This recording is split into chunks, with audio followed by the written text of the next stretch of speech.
sur la route de Kerouac. Je crois qu'il faut aussi mettre en garde les jeunes qui nous regardent peut-être. Ne lisez surtout pas sur la route de Kerouac, parce que sinon vous allez partir, vous allez foutre le camp, vous allez tout plaquer. Et puis, votre vie va être transformée. Lire ou conduire, il faut choisir. Oui, surtout pas lire Kerouac au volant. Non, ça surtout. Boire, oui, mais pas lire.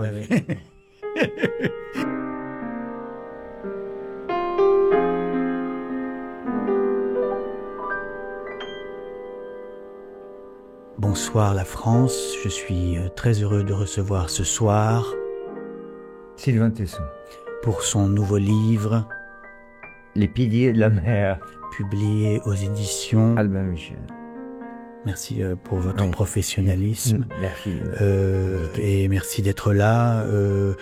Vous êtes déjà venu dans l'émission, donc vous connaissez à peu près le principe. On bavarde pendant 1 heure. Tout d'abord, joyeux anniversaire, puisque le 26 avril, si je ne me trompe pas, 53 ans. Donc, bravo à vous. Il va falloir peut-être arrêter les acrobaties à un moment. Non, enfin, est-ce que ça veut dire que vous avez une théorie qui... Oui. Oui, je le sais. Qui fonde l'ajustement du comportement par rapport à l'âge de l'état civil. Oui. Oui, je sais que vous avez cette théorie-là, puisque vous avez décidé à un moment, en faisant votre calcul d'état civil, d'arrêter certains comportements et de tenter de les transformer. Voilà. Mais ne croyez-vous pas plutôt que, justement, la statistique d'état civil, c'est-à-dire votre âge comptable, n'a absolument rien à faire ne devrait avoir rien à faire dans votre choix de comportemental. Je savais que vous ne seriez pas d'accord, car nous sommes intégralement contraires, vous et moi, puisque vous avez passé votre vie à escalader des montagnes et moi à descendre dans les bas-fonds. Donc nous sommes très opposés sur ce... Oui, mais il y a les stations de ski qui sont les bas-fonds de altitude. Bon, alors tout de suite, je vais vous demander de lire la page 19. Voilà, comme ça on va clarifier... de quoi parlent les piliers de la mer. En termes plus sobres, le stack est une quenouille magique, l'obélisque du Chronos, l'échauguette d'un château inondé, une hallebarde fichée dans le râtelier des eaux, une fusée lunaire plantée dans le récif, un chicot pourri, un diamant taillé, un totem du refus, une torche oubliée, un flambeau pétrifié, une banderille finale dans le sable de l'arène, un clocher fantôme surnageant du déluge, une fourche de Poséidon à une seule dent, une figure de proue sauvée du naufrage, un menhir détaché de sa carrière, ou mieux, le cigare qu'un dieu vraiment très cool, allongé au fond de l'océan, tiendrait entre ses doigts, en laissant dépasser de la surface le bout incandescent, bref, la somme des visions que suscite chez le petit baigneur une colonne des eaux, dressant sa hauteur de 20, 30 ou 100 mètres, dans un ciel encombré d'oiseaux, aux yeux vicieux. Moi, je trouve que ce paragraphe définit bien d'abord ce que c'est qu'un stack, c'est-à-dire une sorte d'excroissance rocheuse à quelques centaines de mètres de la falaise, dans l'océan ou dans la mer, et donne aussi votre style. Ça donne aussi votre style. Vous avez un style comme ça, vous êtes très lyrique, très humoristique.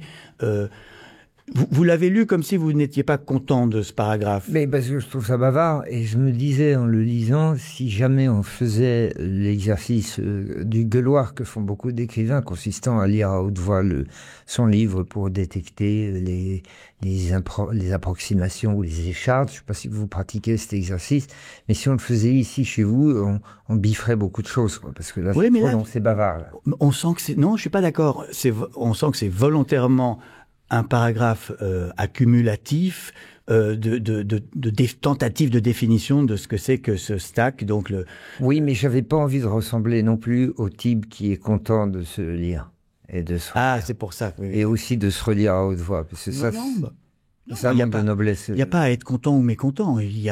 C'est simplement. Oui, on fait ce qu'on. C'est plutôt marrant, moi, je trouve ce passage. Il me fait rire, moi. C'est-à-dire que bon, vous avez passé combien d'années à gravir sur les stacks autour de la planète, là? Depuis les années 96, où j'ai commencé à grimper les premiers stacks, les aiguilles maritimes de recul de côte, dans les Calanques, ça fait plus de 20 ans. Oui. Mais le paragraphe que j'ai lu, qui est cette espèce d'accumulation quasiment pâtissière rococo Oui. de mots. La forme du relief incite à ça parce que ce sont des aiguilles biscornues qui ont des formes baroques. Il y en a qui ressemblent à des punks, d'autres à des ermites, à des vagabonds. Enfin, Il y a des cônes, il y a de tout, oui. oui, il y a des. C'est vrai parfois ça ressemble à la chute du cigare. Parfois, là, je vous montre une photographie qui ressemble carrément je sais pas. Ça ressemble à un joint. Truc qu'on fume. Clairement. Ça ressemble à un Oui, gros j'ai du pétard. mal à dire le mot parce que je trouve que je trouve ça relâché. On n'incite pas la jeunesse à fumer des stacks. Enfin, il y a une forme, quoi, Oui. enfin, faut pas faire de gestes d'ailleurs pour le décrire, mais il y a une forme qui Bah. n'élève pas la pensée. Ah, quoique, vous faites une philosophie du stack. Dans le livre, vous parlez que c'est un symbole vous dites que c'est un symbole de la rébellion. Moi, je vois surtout un symbole phallique. Ouais, mais très franchement, soyons sérieux, vous vous rendez compte que, en général, le stack, le pilier d'érosion, se dresse à, mettons, entre 10 mètres pour les plus petits, 100 mètres, voire 200 mètres pour les plus grands, mais tout ça au milieu de l'océan. Donc, si vous dites que c'est un symbole phallique, c'est quand même une expression très modeste du jaillissement, en plus en voie d'écroulement, qui pas dans une forme parfaite parce que c'est quand même de la roche qui est elle-même tout à fait pourrie, attaquée par l'iode, et qui dresse misérablement sa petite tentative dans l'immensité de la matrice écumante océanique et maritime. Donc franchement, oui, c'est vrai que techniquement la forme peut laisser penser que c'est phallique, mais le rapport est tellement asymétrique que ça ne prêche pas du tout en la faveur de la tentative verticale. Oui, c'est moi qui vois qui ai l'esprit mal tourné. Peut-être. Mais vous écrivez dans le livre que c'est le doigt d'honneur de la géologie. Et ça, c'est amusant. C'est-à-dire que vous voyez dans l'escalade du stack un symbole aussi de résistance, de refus de la vie banale ou de la vie terrestre. Oui. Vous cherchez sans cesse dans le livre à donner un sens à votre folie d'aller escalader 106 stacks en, vous avez dit, une vingtaine d'années. Oui, c'est ce qu'on appelle un exercice de géopoésie, la tentative de voir un symbole dans les formes du relief ou dans les paysages. Et je vois le doigt d'honneur que la géologie adresse au principe de masse. Car rendons-nous compte, il y a le plateau continental ou une île énorme comme l'Angleterre qui recule sous le coup des vagues. Et on ne sait pas pourquoi, il y a un sceptre, une chandelle, un spigolo, comme disent les Italiens, qui se tient là, droit, debout, seul, séparé, écarté. Donc, comment ne pas y voir la figure archétypique du rebelle, du dandy, plus exactement. Du dandy, parce que le rebelle, il veut combattre, il voudrait revenir sur le continent pour le ramener à sa propre loi. Tandis que le dandy, il se sépare pour mourir seul, fou, libre, inutile, stupide, mais magnifique. Vous écrivez sur place ? Oui, j'écris sur place. Ça, donc, quand vous êtes en haut d'une colonne de 200 mètres, en plein vent, là, vous sortez votre carnet. J'ai du mal à le croire. Non, j'écris au bivouac, toujours. Oui. Toujours. Le soir même après ou avant ? Après. J'adore l'idée que la journée se termine vraiment lorsqu'elle a été racontée. Enfin, ce que je dis est banal, mais je crois qu'il y a une véritable... une espèce de certification de l'advenu de la journée quand le point final est mis. C'est ça pour moi la fin de la durée de ce qui est vécu. Alors on va jouer au jeu Devine tes citations. Je vous rappelle les règles de ce jeu. Je vous lis des phrases de vous et vous devez me dire dans lequel de vos livres vous avez écrit cette phrase. On préférera partir plutôt que de se morfondre. On préférera l'iode à la bile, le vertige à l'amertume. C'est de moi, ça ? Ouais. C'est sûr. Alors, c'est pas un livre de montagne. Ça doit être avec les faits. C'est dans Les Piliers de la mer. Vous avez perdu. C'est dans le dernier. Ça m'a fait penser d'ailleurs quand vous dites je préfère l'iode à la bile, le vertige à l'amertume. Ça me fait penser à Shakespeare. Dans Roméo et Juliette, acte 3, scène 5, I shall be gone and live or stay and die. Ah oui, bien sûr, je préfère rester ou partir. Il faut Gone and live. vivre et partir ou rester et mourir, bien sûr. Mais Toujours vouloir traduire, mais non, ne traduisons mais pas. en route, oui. Fuir là-bas, fuir. Oui, c'est ça. Et vous savez, Lord Byron disait Again to the sea tous les matins. Again to the sea. Oui. Autre phrase de vous. Je m'étais promis avant mes 40 ans de vivre en ermite au fond des bois. Oui, ça c'est les forêts de Sibérie. Dans les forêts de Sibérie. Première phrase de Dans les forêts de Sibérie 2011, vous avez gagné 1 point. Une autre. Comme les monitrices tyroliennes, la panthère des neiges fait l'amour dans des paysages blancs. Ben, ça, oui, La réponse. Oui, c'est mon livre, Les monitrices tyroliennes. C'était aussi la première phrase de La Panthère des Neiges 2019.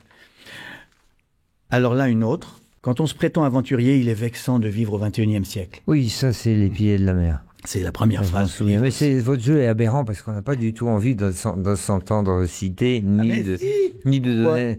Et puis alors, par définition, on écrit un livre pour se débarrasser de ce qu'on a à dire. Alors, heureusement qu'on oublie tout ce qu'on a écrit. J'imagine que personne ne trouve ses premières phrases. Enfin, j'ose espérer. Si. Les gens souvent se souviennent de leurs livres. Mais pourquoi ce petit jeu? Parce que je trouve que dans une émission littéraire, on doit entendre l'écriture des auteurs. C'est pour ça, c'est un petit plaisir de... Alors, j'en ai une dernière. J'avais quitté Genève depuis 3 jours et cheminais à toute petite allure quand à Zagreb, poste restante, je trouvais cette lettre de Thierry.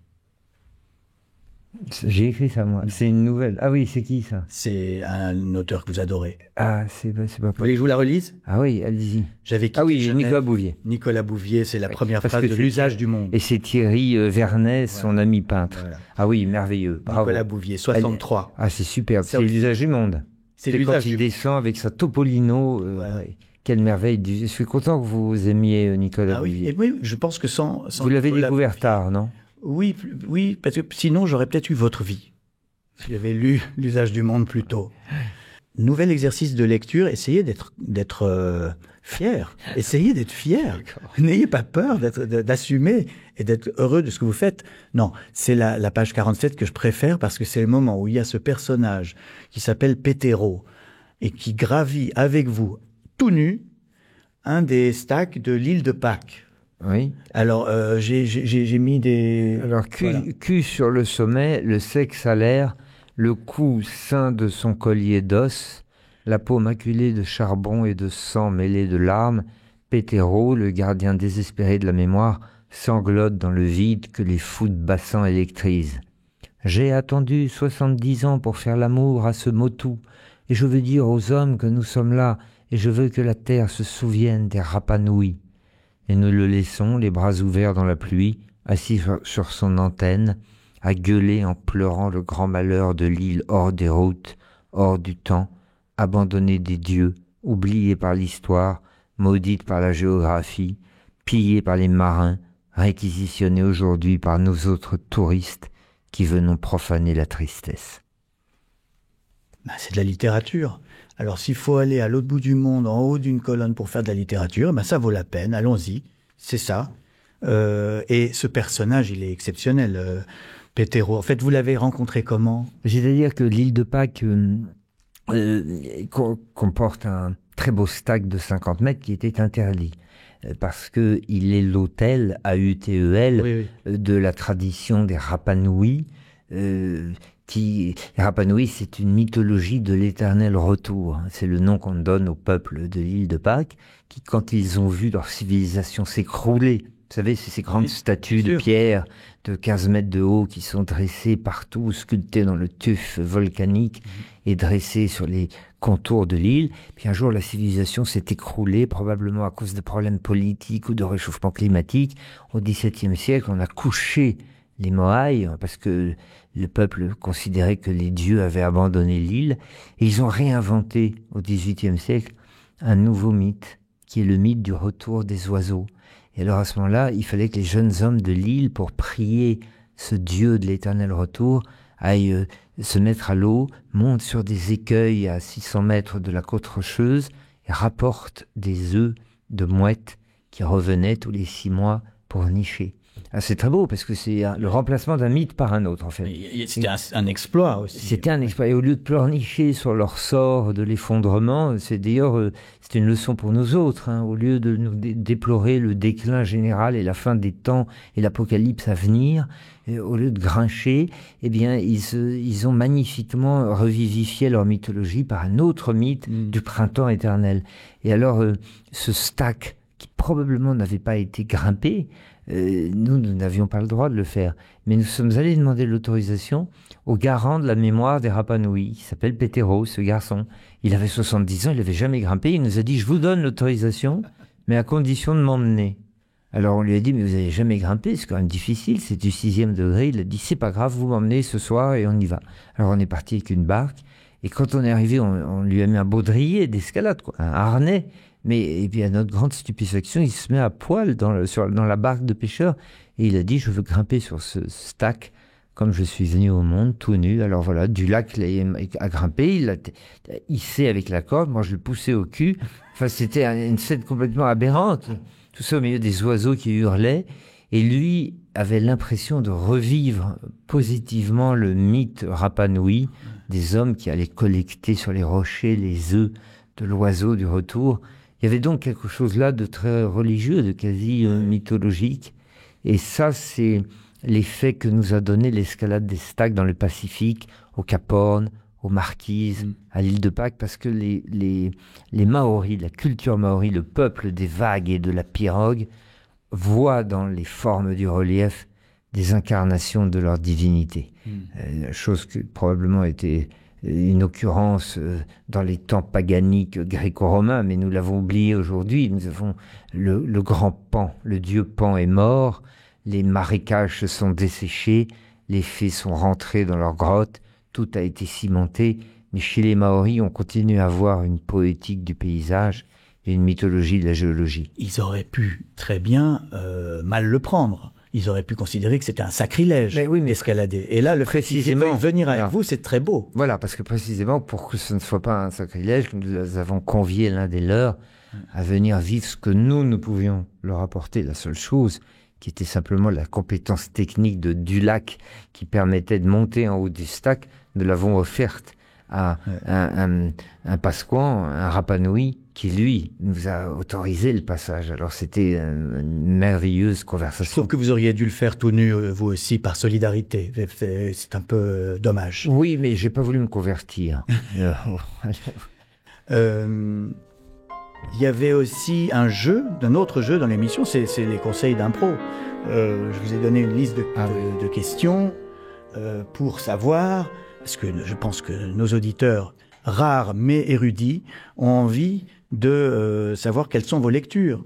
Et si par exemple, je vous demande, je prends exprès beaucoup de temps, parce que Sylvain doit allumer son anti-sèche, mais si je vous demande un livre, n'ayez pas honte d'avoir un ordinateur, vous pouvez le poser sur la table. Après tout, oui, il faut éteindre les écrans. Mais parfois, on les rallume pour répondre à mes questions. Un livre qui donne envie de pleurer. Le Lys dans la vallée, de Balzac. Parce que Madame de Morsauf a raté elle n'a pas raté sa vie, elle l'a laissé passer ce qui est pire. Et alors, c'est affreux. Ne laissez jamais passer votre vie et l'occasion que vous avez d'aimer. Un cœur qui vous aime et qui vous le dit. Enfin voilà, vous aussi, vous avez pleuré avec le Lys. Oui, le Lys dans la vallée, oui. Mais alors après, un livre pour arrêter de pleurer. Je vous ai répondu, hein, mais vous n'avez pas reçu. Claude Cagnère, pour tout l'or des mots, c'est un gros bouquin, Lafon. Vous vous souvenez pas de Claude Cagnère? C'est un type il a fait un dictionnaire vous allez, je sais pas si ça va vraiment vous plaire, mais c'est un dictionnaire qui collecte toutes les extraordinaires usages de la langue française. Ah oui. De l'anagramme à l'alexandrin célèbre, de l'holorime au paradoxe, du bon mot à l'acrostiche, tous ces trucs-là. Je trouve ça génial. Par exemple, c'est lui qui m'a donné, c'est à cause de lui que j'ai eu l'alexandrite aiguë. et qui est qui est une maladie. Qui est une maladie. Par exemple, abonnez vos enfants au journal de Mickey, 12 pieds. Oui. La caisse des dépôts et des consignations, 12 pieds. Oui. Le conseil supérieur de la magistrature, 12 pieds. Le bureau du président, directeur général. Oui. Attention, car un train peut en cacher un autre. Et vous Ça, c'est, ah oui, ça aussi, Et c'est voyez Alexandre. Ah oui. Et ça, c'est... Payé à la sortie ou bien par carte bleue. Mais bravo, Voilà. bravo, c'est super. Un livre pour s'ennuyer? Ouais, je me suis beaucoup ennuyé avec Ivanhoe de Walter Scott. Ça commence par 60 pages de description d'un vêtement. Oui. Et après, après, le type va se changer. il y a encore 60 pages. Ouais, c'est effroyable. Un livre pour crâner dans la rue.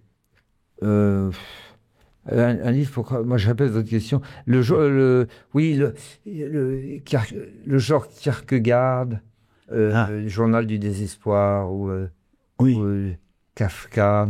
Alors, il faut y assortir une tenue, une grande gabardine noire, un air très pâle, un peu d'acné, des vanités en argent, et puis Kierkegaard, quoi. Oui. Le côté... je me prends la tête. Oui, vous avez dû avoir cette période-là qui a duré un peu gothique. 3 mois dans votre vie ou quelques semaines. Et voilà, Kierkegaard, voilà. Qui a vraiment lu Kierkegaard? Oui. Quoique, le journal d'un séducteur, c'est pas chiant. Alors, un livre qui rend intelligent. Jules Renard, le journal. Oui. Ah oui, tout fait trip. Oui. Tout fait trip. Les animaux, les scènes de vie, les scènes de gens, les hommes, les relations. Tout fait trip. Puis alors, il y a le regard tellement aiguisé. Il y a la méchanceté, mais il y a toujours quand même la tendresse. Bien sûr. La tendresse. C'est un œil de laser, mais un cœur tendre. Et ça, j'aime. Oui. Un livre pour séduire. Comment fait Sylvain Tesson entre 2 escalades? Oui, vous prenez le livre, un des livres les plus cool. Il faut être cool. Bien sûr. Ah oui. Moi, je suis pas cool. Regardez, moi, je suis vêtu avec un gilet. Il faut être cool. Et pour être cool, il faut aller vers les motards américains, quoi. Eux, c'est vraiment cool. Le côté Easy Rider. Alors, vous avez un livre génial qui s'appelle, rien que le titre est séduisant, Le traité du zen et de l'entretien des motocyclettes. C'est Bastruc. De Pierre Sig, écrit dans les années 60. C'est un père qui part avec son fils et il va faire le beatnik sur les grandes routes. Il va s'enfoncer dans l'immensité en pleine Amérique. Et il est poursuivi par ses propres fantômes. Il doit avoir d'ailleurs des espèces de délirium tremens. Il voit un spectre sur une moto derrière lui, il n'y a personne naturellement. Et alors il accélère. Voilà, traité du zen et de l'entretien de motocyclette. C'est bien, non? Enfin, je veux dire, il n'y a pas que Fitzgerald dans la vie, il y a aussi les motards américains. Vous savez que c'est étonnant parce que c'est la réponse de Christine Angot, c'est Gatsby le Magnifique, à cette question. Oui, c'est marrant. Un livre que je regrette d'avoir lu. C'est un livre génial que j'adore avoir lu et que je regrette avoir adoré de lire. C'est Les Carnets de Monterland. Parce que ça m'a infecté. Je me suis pas fait infecter par Monterland. Non. Ça m'a infecté ça m'a inoculé le goût excessif peut-être de la forme très courte. Aphoristique. D'aphoristique. C'est-à-dire de s'épargner de pensée. En trouvant une formule et en préférant la musique de la formule à la vérité de ce qu'elle propose, comme si vous voulez. Alors c'est embêtant, ça. Je suis pas sûr. Moi, je pense que moi non plus. Parce que les œuvres complètes de Lénine, on préférera toujours un aphorisme de Vialat. Oui, et puis vous savez, justement, votre idole Jules Renard disait l'idée n'est rien sans la phrase je vais me coucher. J'aime beaucoup cette phrase. C'est superbe. Bien sûr. Donc le livre que j'aurais aimé écrire. Sur la route sur la route de Kerouac, bien sûr, parce que c'est le mouvement, c'est verbalisé. Enfin, c'est le mouvement qui devient la formule. Et alors, c'est le seul livre où il se permet par moments, et dans l'espèce d'éclatement, de fusion, de l'ivresse, appelons ça comme ça, l'ivresse, la défonce du mouvement. Et alors, il se permet des onomatopées. Parfois, il sort de la voiture avec ses copains, ils sont sur la route, dans l'ivresse du défilement des kilomètres. Et il y a des phrases qui se finissent par « Nous regardions le ciel et nous exclamons « Oh, oh, ah !» Oui, mais c'est marrant parce que alors, je comprends que sur le fond, vous aimiez la Beat Generation et Kerouac. Mais formellement, c'est pas du tout comme ça que vous écrivez. Vous n'écrivez pas cette sorte de prose torrentielle. Quoique, si, peut-être le morceau qu'on a lu au début. Oui, mais j'aimerais l'écrire parce qu'il n'y a que Sandrars dans la prose du Transsibérien et Kerouac dans la route qui ont réussi à donner à mettre en musique formellement, oui, ce que c'est que la route, métronomiquement ce que c'est que le mouvement, oui. Et qui ne peut plus s'arrêter parce qu'on est tout d'un coup aspiré par l'horizon. C'est vrai. Et ça, on entend le martèlement des roues sur les rails dans la prose du Transsibérien, et on entend l'espèce de folie de la dilution de l'être dans la fluctuation des kilomètres incarnés par le passage du temps. Voilà. Sur la route de Kerouac. Je crois qu'il faut aussi mettre en garde les jeunes qui nous regardent peut-être. Ne lisez surtout pas sur la route de Kerouac parce que sinon vous allez partir, vous allez foutre le camp, vous allez tout plaquer. Et puis votre vie va être transformée. Lire ou conduire, il faut choisir. Oui, surtout pas lire Kerouac au volant. Non, non, ça surtout. Boire, oui, mais pas lire. Quel est le pire livre que vous ayez jamais lu de votre vie, Sylvain Tesson? C'est les citations de Mao. Tiens, ah oui. Ouais, le petit livre rouge, je crois, parce que moi, je crois que la certitude, c'est le contraire de la littérature. Donc, si on me demande le livre que j'aime le moins, c'est un livre qui n'est fait que de certitude. Cher Sylvain Tesson, merci infiniment d'avoir passé cette heure en ma compagnie. C'est toujours un plaisir de vous recevoir. Vous revenez quand vous voulez, d'ailleurs. Hein. Merci à l'équipe du Figaro Télé. Voilà, non, je voulais conclure en disant, comme je le dis chaque semaine, n'oubliez pas, lisez des livres, sinon vous allez mourir idiot. À bientôt. Bon, super, merci. Ouais, je pense qu'on a... C'est quand même la meilleure émission du... Comment on appelle ça, le pif, le paf.